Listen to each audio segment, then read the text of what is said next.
खुलुमबाय। दिनै फुंबिलिनि खौरांफोरा जाबाय। गिबि खौराङाव दङ मोनसे दुखुनांथाव खौरां।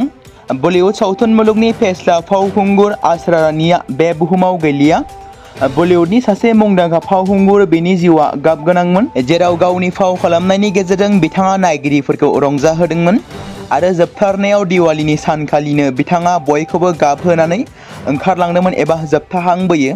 बिथाङा मोनसे समनिफ्रायनो सावथुन मुलुग, थामहिनबा बलिउड सावथुन मुलुगाव फाव खालामबोनानै गावखौनो राफोद आर्टिस्ट महरै सिनायजाबोदोंमोन।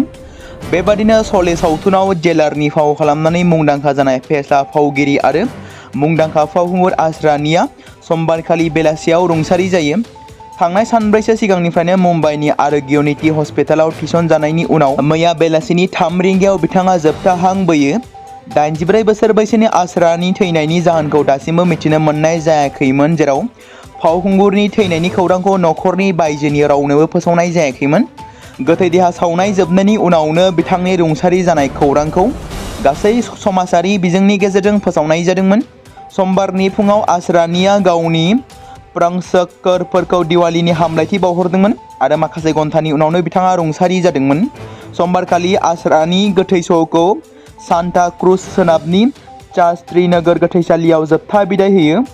बिथांनि गोथै देहा सावनाय समाव रावबो सावथुन मुलुगनि सुबुंफोरखौ नुजाथिफैनाय नुवाखैमोन। बेराफारसेथिं बिथांनि हरखाबै रुंसारि जानानै थांनायखौ लानानै गोबां बलिउड सावथुन मुलुगनि मुंदांखा फावखुंगुर आरो फावखुंग्रिफोरा ससियेल मिडियानि गेजेरजों फोसावनायखौ नुनो मोनदों, जेराव दुखु मोननाय फोरमायदों।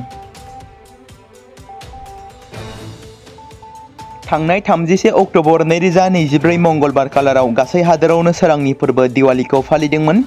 बै बोसोरावनो जुबिनाबो गावनि बिसि गरिमाजों लोगोसे दिवाली फालिदोंमोन। गरिमाया काहिलीपारानि न'खौ बिबार आरो रंगिलजों समायना रमायना साजायदोंमन। बिसि गरिमानि न'नि गाहाय दरजानि मोखाङाव रंग'लि बानायनाय जादोंमोन। न'नि सिगाङाव गरिमाया बिबार आरो गाबजों आरोबाव गोबां रंग'लि आखिदोंमोन। नाथाय जेबो पटका बमा बेरफ्रुवा जासे जुबिना आरो गरिमाया बै समाव जयै दिवाली फालिदोंमोन। थांनानै थानाय समाव जुबिना जेब्लायबो सोरांनि फोरबो आरो दिवालीखौ सोरांजोंल' फालिनो लुबैयोमोन। बिथाङा खालि सोदोब गुबुंले खालामनायनि अनगायैबो पटकाफोर गावनायनि जाहोनाव सोमजिनाय आबहावा गुबुंले जानायखौ हेंथा होदोंमन, जेरै बिथाङा लिंहरनानै बुंदोंमोन दि आरो बियो गावनो सोरांनि फोरबो आरो दिवालीखौ बेबादिनो फालिदोंमोन। जु र'ड आरो करगुलीनि न'आव थानानैब्लाबो बिथाङा दिवालीखौ ममबाति आरो सोरांजोंल' फालिदोंमोन। जुबिन गार्गजों सोमोन्दो थानाय गोबां लिरबिदांथिफोरनि थैनायनि खौरांखौ समाजारि बिजोङाव फोसावनायखौ नुनो मोन्दों। मार्गेरिटायाव समबारनि बेलासियाव पुलिसनि अपारेशनाव होबथाजानाय गान्जाजों लोगोसे सासे सुबुंखौ खानो हादों। हमजानाय साप्लायारखौ मार्गेरिटानि विवेकानन्द सेन्ट्रेल स्कुलनि साखाथियाव हमनाय जादोंमोन। हमजानाय साप्लायारखौ सान्तु प्रसाद गुप्ता, 52 बोसोर बैसोनि होनना सिनायथि मोन्दों। पुलिस अपारेशनाव बे सुबुंखौ हमनो हादोंमोन, जेराव तिनिसुकिया जिल्लानि उफ्रा पुलिस सुपारिनटेन्डेन्ट पेज आहमेद आरो मार्गेरिटा पुलिस थानानि बिबानगिरि प्रताप गगैआ दैदेनदोंमोन। पुलिस सुलुंनिफ्राय मिथिनो मोननाय बायदिब्ला बे सुबुङा गोबाव समनिफ्रायनो गावनि दखानाव आयेन बेरेखायै गान्जा फालांगि खालामबोगासिनो दंमोन। हमजानाय सुबुंनि आखाइनिफ्राय 2 किल'ग्राम 300 ग्रामसो गान्जा बोखांनो हादोंमोन। मावख'गिरि प्रताप गगैआ खौरां बिजोंनि गेजेरजों बुङो दि आयेन बेरेखा फेग्रा मुवा, गान्जा आरो बेजों सोमोन्दो गोनां खामानिफोरनि हेंथायै सोलिबाय थानाय खामानिफ्रा सोलिबाय थागोन। मख'नो गोनांदि बिबानगिरिफ्रा बिबानगिरिनि दैदेननायाव सोलिबाय थानाय अपारेशननि जाहोनाव सिगां आयेन बेरेखा फेग्रा मुवा बाहायनायजों लोब्बा थानाय गोबां सुबुंफोरखौ साजा होनाय जादोंमोन। हमजानाय सुबुंनिफ्राय बांसिन खौरां मोननाय जागोन होनना मिजिंथिनाय जादों। जुबिन गार्गनि थैनायनि सायाव नायबिजिरनो थाखाय एसआइटिआ सिंगापुरसिम थांनायनि खौरांखौ लानानै गिबि मन्थ्रि डक्टर हिमन्त बिश्व शर्माया फिनजाथाय होदों।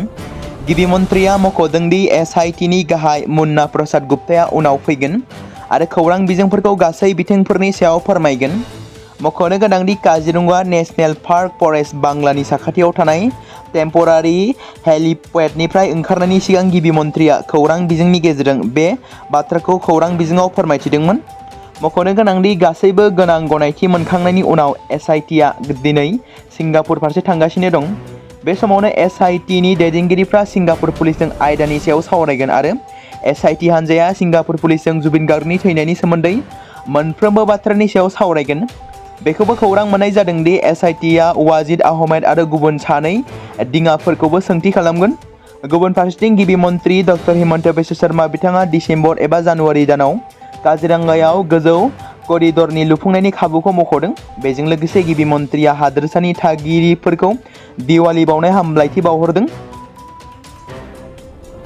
जनाय हालामारि फरायसालिमा बर' फरायसा थुनलाइयारि आफादनि बानजायनाय आरो जनाय दखरा दुलाराय बर' फरायसा आफादनि हेफाजाबजों खुंनाय 8थि सिनायथि सान फालिथाय 2025खौ मैया सानसेनि मेहेरगोनां हाबाफारिजों खुंफुंलांबाय, जेराव मुरकं सेलेक्ट फरायसालिमानि नब्लङाव खुंफुंनाय जायो।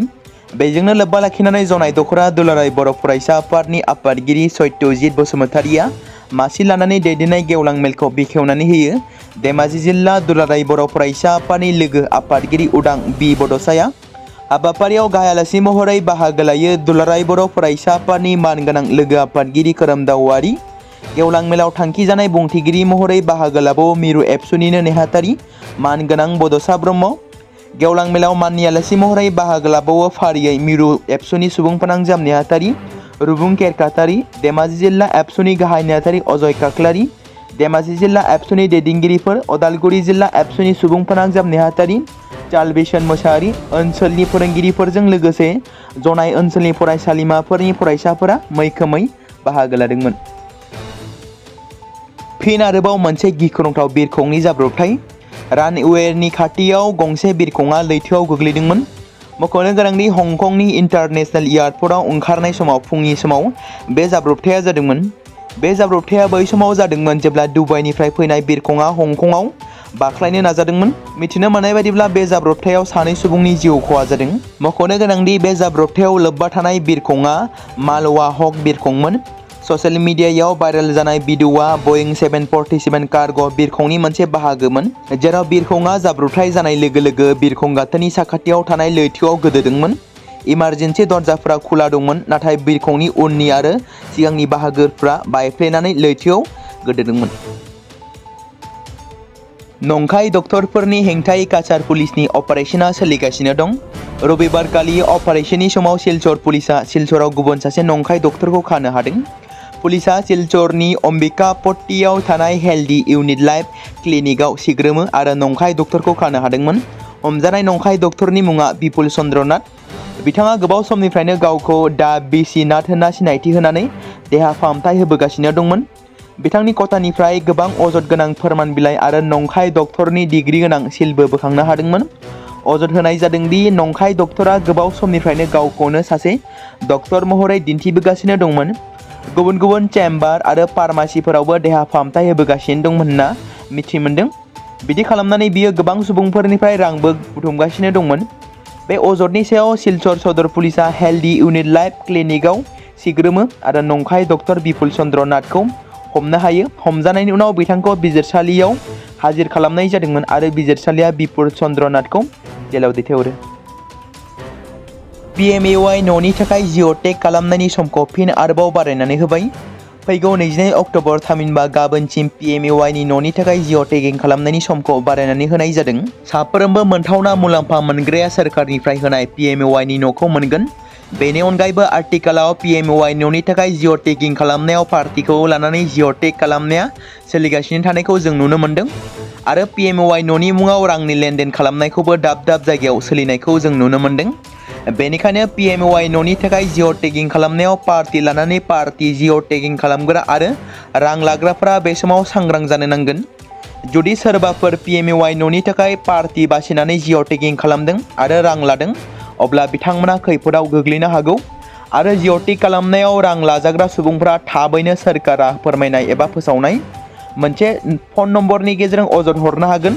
बे नम्बरा जादों 8638912691। बे फोसावनाय नम्बराव कल खालामनानै थोंजोङै अजद हरनो हागोन। बेजों लोगोसे नोंथांमोना फैगौ 22 अक्ट'बरनि सिगां PMUI नि न'नि थाखाय जिअ'टेग खालामनायखौ खालामनानै लाथारनांगोन होनना सोरखारा बयखौबो खावलायदों। BTC बिसायख'थि जोबनायनि उनाव BTC बिसायख'थि फिथाइ मोननायनि उनाव माखासे दैदेनगिरिफ्रा जोबथेसालियाव थांनांगोन नामा? मख'नो गोनां बाथ्रा दि एसामिस निउज पर्टेलाव सावरायजानाय थांनाय 2014 मायथाइयाव NDBSG बिदायनि हानजाजों बुथारजानाय मोनसे जाथायखौ लानानै न्याय मोननांगौनि थाखाय दाबि खालामदोंमोन नखरनि सोद्रोमाफोरा, जेराव BTCनि बै समनि फरायफुबाय थानाय 10 थाखोनि फरायसुलि प्रिया बसुमतारी मुंनि लाइमोनखौ NDBनि आखायाव गुलि फोजोबनाय जाथायखौ खोनानो मोन्दोंमोन एबा गोबां सावरायजानायखौ नुनो मोन्दोंमोन। एसामिस निउस पर्टेलाव गोबां सावरायजानायखौ नुनो मोन्दोंमोन। जाय जाथाया जादोंमोन जेराव प्रिया बसुमतारीनि नखर बिमा बिफाया फोरमायथिनाय बादिब्ला प्रिया बसुमतारीखौ दुखुनांथावै गावथारनायनिफ्राय दासिमबो न्याय मोननो हायाखै। दायो गुबै बाथ्राया बिसोर 11 बोसोरनि उनाव बे दुखुनांथाव जाथाया फिन आरोबाव मोनसे गोदान महर लादों।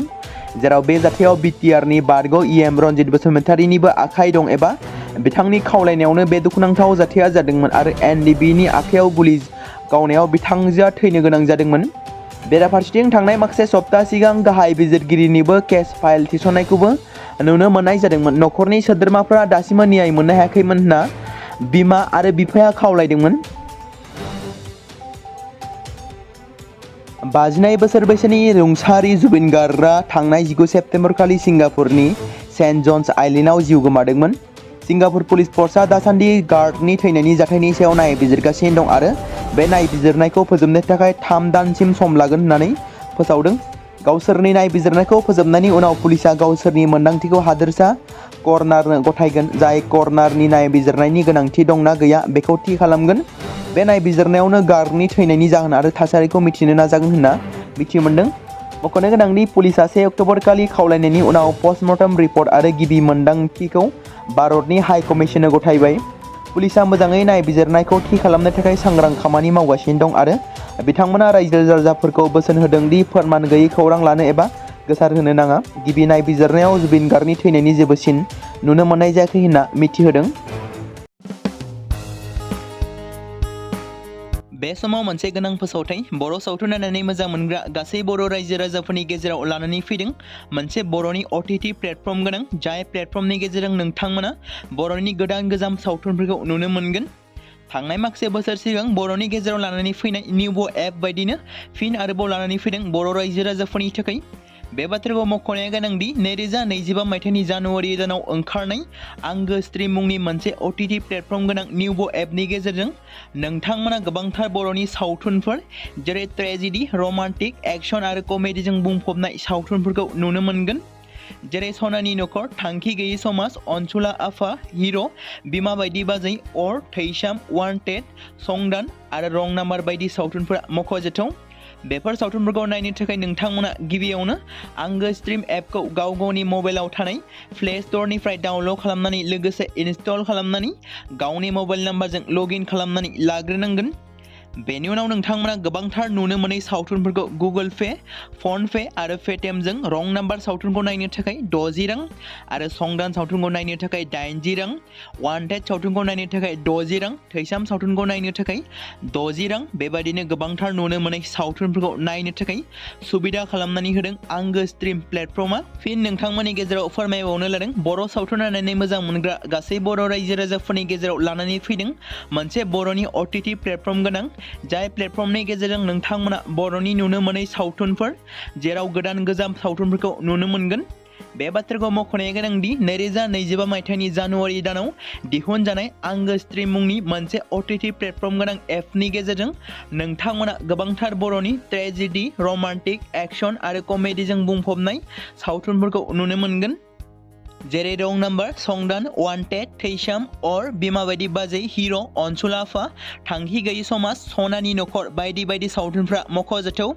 बेफोर सावथुनफोरखौ नायनो थाखाय नोंथांमोना गिबियावनो आंगो स्ट्रिम एपखौ गावनि मबाइलाव थाखानाय प्ले स्ट'रनिफ्राय इनस्टल खालामनानै गावनि मबाइल नाम्बारजों लगइन खालामखांनायनि उनाव नोंथांमोना गोबांथार नुनो मोनै सावथुनफोरखौ गुगोल पे, फन पे आरो पेटिएमजों रं नाम्बार सावथुनखौ नायनो थाखाय 60 रां, संदान सावथुनखौ नायनो थाखाय 80 रां, वान्टेड सावथुनखौ नायनो थाखाय 60 रां, थैसाम सावथुनखौ नायनो थाखाय 60 रां बेफोरबायदिनो अर सावथुनखौ नायनो थाखाय 60 रां पे खालामनांगोन। बेबायदिनो गोबांथार नुनो मोनै बर' सावथुनफोरखौ नायनो थाखाय सुबिदा खालामनानै होदों आंगो स्ट्रिम प्लेटफर्मआ।